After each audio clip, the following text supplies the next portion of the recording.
Hello Gemini, Sun, Moon, Rising, and Venus signs. Kamusta kayo? Sana po ay nasa mabuti kayong kalagayan. Welcome back po sa Star Tarot. Kung bago kayo rito, welcome din kayo. Thank you sa inyong support. I truly appreciate it. God bless you all.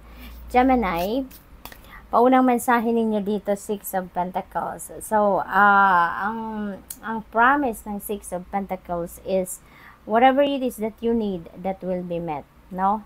Kaya kung nakikita ko dito, ang kailangan ng iba sa inyo dito, pera, maybe you are in need of help in terms of your finances, kaya rest assured, no, na dadating yan, no? Hindi natutulog ang Diyos, nakikita ng Diyos kung ano ang ating kailangan, and the blessings, no, the blessings pinapadala sa atin at the time na kailangan natin, no? Kaya wag kayong mag-alala, magdasal lang kayo, kapit lang, laban lang, alright? At wag mawawala ng pag-asa. At saka pera, no? Parang bumubuhos ang pera, so it feels like to me na meron dadating talaga na pera dito. At yung perang ito could be regalo sa inyo, could be reward sa inyo, could be bonus, could be return of investment ninyo yan, could be pautang sa inyo. So it could come from various sources, it doesn't matter, pero ang kailangan ninyo siguro ng pera sa ngayon, kaya yun ang ipapadala sa inyo ng universe, no, through other people. At saka nakikita ko rito, maaring kung anumang amount ang dadating sa inyo sa ngayon, you would still have something na maitatabi pa, no? Meron pa rin kayong masisave, mapupunan ninyo kung ano ang kailangan ninyo, pero meron pa rin kayong masisave. We have the Hanged Man. Ayan, be patient, okay? Be patient. Di ba nga, may kasabihan na good things come to those who wait. Kaya be patient, kasi kahit ano naman ang gawin natin, if hindi ukol, hindi bubukol, hindi ba? Kaya in this case, ang panawagan sa inyo dito, practice more patience, because anyway, things happens in divine order and timing. Dadating at dadating ang mga kailangan ninyo sa panahon na kailangan nyo na ito, no? Even sometimes, di ba, dumadating ang mga kailangan natin in the last minute, last second, hindi ba? May mga ganun sitwasyon. Kaya who knows, di ba? Kung kailan dadating ang pangangailangan ninyo, depende sa severity or sa kung gaano ninyo kailangan, no, ng bagay na to. So depende yan sa inyong sitwasyon, but rest assured, no, na kung ano ang kailangan ninyo, yan ay dadating at the right timing. Okay, kaya ang kailangan lang dito magpasensya, at saka magtiwala kayo sa divine plan, magtiwala kayo sa divine universe. We have justice. You are getting what you deserve. Napakaganda kasi dito sa Six of Pentacles, you're getting what you need. Makukuha ninyo kung anong kailangan ninyo. Pagdating sa justice energy, makukuha ninyo kung ano yung deserve ninyo. See? Ipapadala sa inyo ng universe kung ano ang kailangan ninyo at kung ano ang deserve ninyo, kung ano ang para sa'yo at this moment. Okay? Justice will be served also for most of you dito na merong pinaglalaban. Ngayon, makikita nyo na very soon, makikita nyo na ang desisyon, ang verdict, ang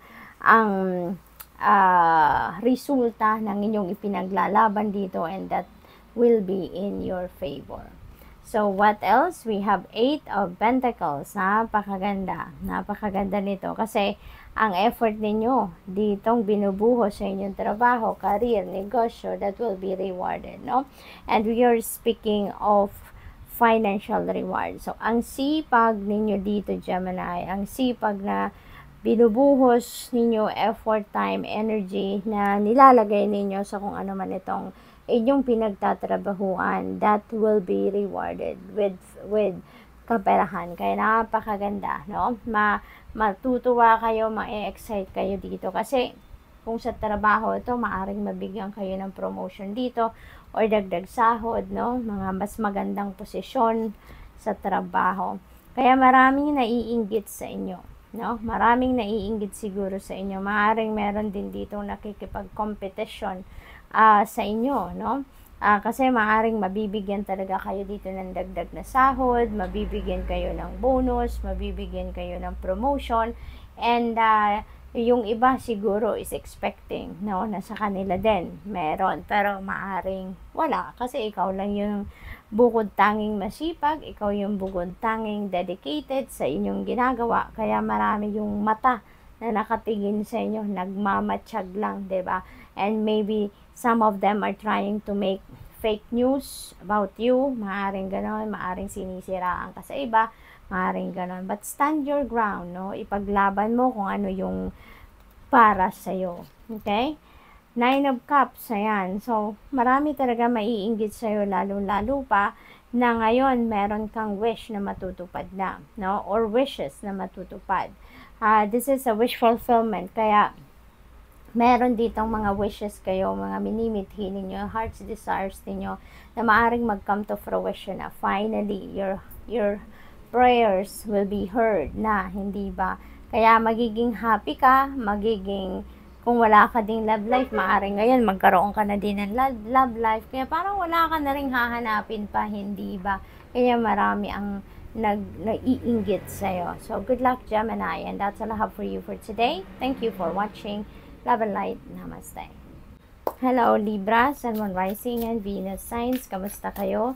Sana po yung nasa mabuti kayong kalagayan. Welcome back po sa Star Tarot.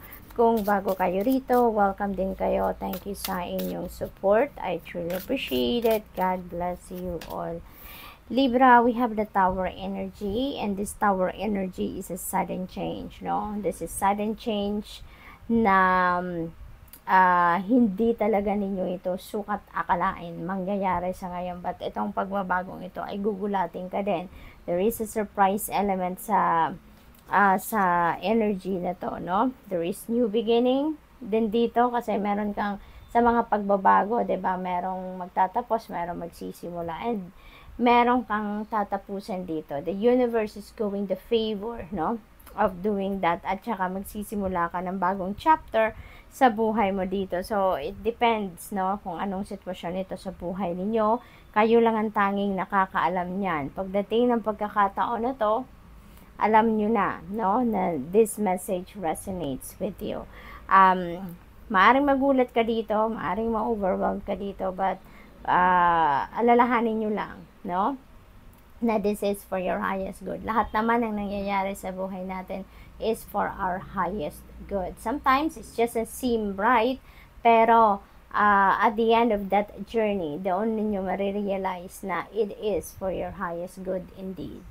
What else? We have 3 of Wands. Ayan, good fortune energy ito, no? Travel energy din ito. Kaya maaaring ang iba sa inyo dito, may travel opportunities sa ngayon, at kung ano din yung sisimulan ninyong endeavors sa ngayon, ano yung sisimulan ninyong bagay na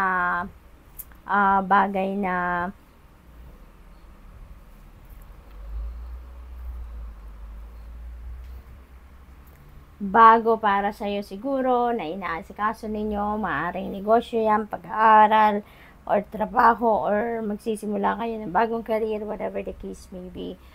You can expect success, no? You can expect that the journey is going to be smooth sailing kasi ngayon ang swerte ay nasa inyong horizon. What else? We have Knight of Cups. Ayan, so meron ditong offer kayo na matatanggap, or kayo yung mag-o-offer, no? Maaaring kayo ay manliligaw, or kung single pa kayo, or kayo ay liligawan kung single pa kayo. So, maaaring may offer of love dito for some of you. Maaari din na mayroon kang bagong kaibigan, no, na mamimit ngayon. Maybe you're making new friends, meeting new friends then sa ngayon. So, good luck to that. 2 of Wands. Ayan, so, nasa planning stage kayo, or nanggagaling kayo dito sa planning stage, kasi meron na din tayong 3 of Wands, which is the implementation stage. So, yung mga plano ninyo, ready to roll out na. Naghihintay na lang kayo dito ng right timing. Naghihintay kayo dito ng right, perfect timing dito para isakatuparan nyo na, or isimulan nyo nang mag-take action towards your plans na ginawa dito sa 2 of Wands energy. Kaya good luck po. We have Seven of Cups. Ang daming opportunities. Yeah, ang daming opportunities na kumakatok sa inyo. At maaaring yung mga opportunities na yan are in support dito sa mga plans ninyo na ginawa, no? At napakaganda rin ito kasi you're given the liberty to choose kasi hindi lang isang opportunity ang meron dito. But there are various opportunities. Depende siguro sa inyong sitwasyon. Maaaring iba't ibang area ng buhay ninyo ang mga offers na yan, no, para sa iba-ibang area. Kaya marami kayong pagpipilian, marami kayong pag-iisipan, no? We have Three of Cups. You're going to celebrate dito with someone. Maaaring ito ay pagtitipon ng magkakaibigan. Maaaring ito ay pagtitipon ng magkakapamilya or both. Kaibigan and kapamilya for something. May blessing na dadating sa inyo dito. Kaya magtitipon-tipon kayo at magsasaya. Magpapasalamat, no? Maaaring meron kayong achievement. Meron kayong accomplishment dito. Maaaring merong personal ninyong achievement yan or accomplishment or maaari din na yan ay accomplishment ng inyong pamilya. So, posibleng ganon ang ganap dyan for some of you. So, congrats. And that's all I have for you for today. Thank you for watching. Love and light. Namaste.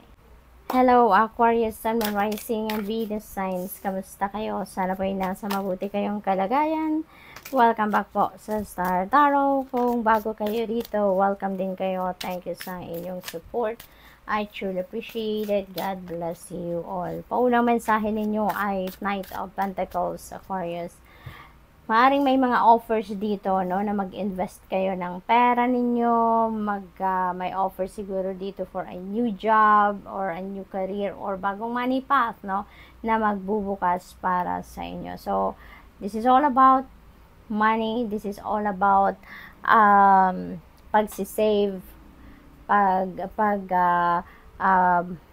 pag-i-invest at diskarte din, ano, ng kung kayo ay magbabago ng trabaho or magbabago ng karera, no? So, along those lines, ang maaaring ganap dito for some of you, but depende sa inyong sitwasyon. May pagkasigurista si Knight of Pentacles, kaya parang sa ngayon, pinag-aaralan nyo kung ano man ang offer na meron kayo sa ngayon. Hindi kayo basta-bastang mag-jump into it, no? Hindi kayo basta-basta magde-decision dito, but pag-aaralan ninyo to, magtatanong kayo, magre-research kayo. Full energy, this is a new beginning energy, Aquarius, kaya most likely meron kayo ditong sisimulang bago. Maaring related yan dito sa offers sa Knight of Pentacles, which is bagong trabaho, bagong source of income, bagong money path, no? Bagong pagkukuhanan ninyo ng pera, or posibleng, no, bagong pag-i-invest or bagong paraan ng pag-i-invest, no? Maaring ganon. So, depende sa inyong sitwasyon. This could be travel as well. Maaring magsisimula kayong mag-travel mag-isa, no? Maaring mag-adventure kayo, something like that.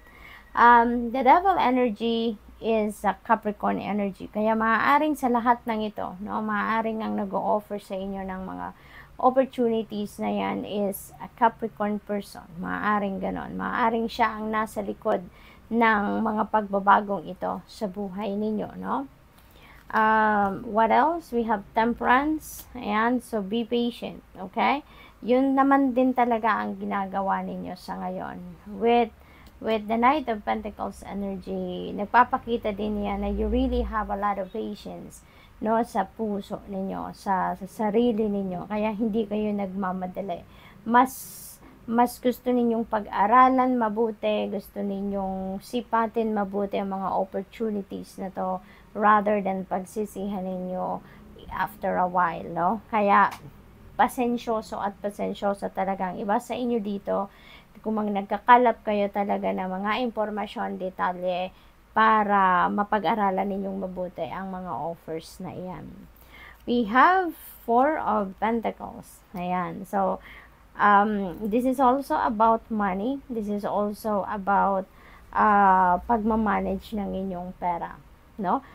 This is also investment. This is also may investment din ditong energy kay Four of Pentacles. Kaya most likely, pinag-aaralan ninyo ang about sa investment, paano mag-invest, saan mag-i-invest, anong mga investing schemes ang pinag-aaralan ninyo, something like that. So, focus kayo dito on investments and also saving your money and managing your money, no? So, good luck to that. We have the world. Wow. Magta-travel si Aquarius. Maaring ang travel na to is domestic. Pwede rin naman na international ito. Maybe across the globe or magtutour ang iba siguro sa inyo in other countries. Possible na gano'n ang sitwasyon dito. This is also a time or accomplishment and achievements ninyo dito, no? Kaya, entitled din kayo mag-celebrate, no, ng inyong accomplishments and achievements dito, Aquarius. Kasi, pinaghirapan ninyo yan. Kaya, entitled kayong i-savor mo muna, i-enjoy nyo muna, i-celebrate ninyo ang mga accomplishments and achievements ninyo. This is ending and beginning energy as well. Kaya definitely, meron din kayong sisimulang bago dito sa buhay ninyo. You're about to start something new, something different, no? From the previous things na pinagkakaabalahan ninyo. Kaya maaaring yung travel na to could be related to new opportunities, no? Na magbubukas para sa inyo. So, congratulations. And that's all I have for you for today. Thank you for watching. Love and light. Namaste.